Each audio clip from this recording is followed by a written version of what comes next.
with Stephen Clark of WXYZ and also happens to be a country musician. Now, Stephen, you live kind of a double life. I'm the Miley Cyrus of country music. A little bit taller. So you do. You live a little bit of a double life, yes. And you are a singer, songwriter, music video producer, and also a newsman. The TV dude. I don't see it as being that much different. I write music, I write news, I've actually written a novel, I've started some screenplays.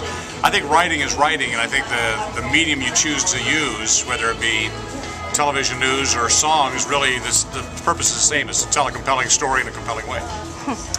So what about the Hoedown? How many times have you played at this? I was trying to remember that today. I actually played it my first year I came to town, to Detroit, like 8 years ago, and I didn't know anything about it. And they said, hey, come on down and do this thing. And I didn't know what it was, and I came down here expecting like 20 people or something like that. So I'm thinking, country in Detroit, give me a break.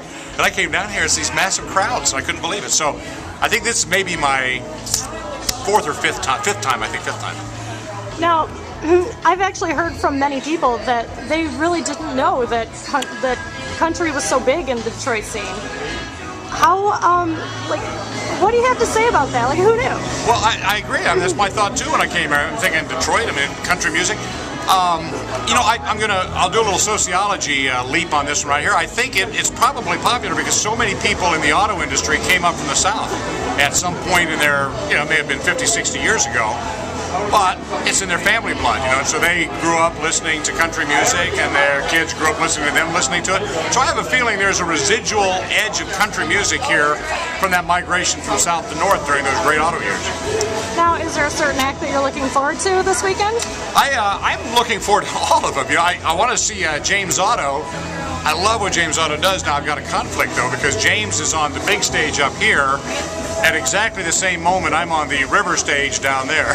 So how I'm going to make that work out, I'm not sure. But I had a little chance to talk with James a little while ago, and the guy, I love his stuff. He sings kind of a soulful country blues thing. So I'm looking forward to hearing him, if I can hear a little of it at least.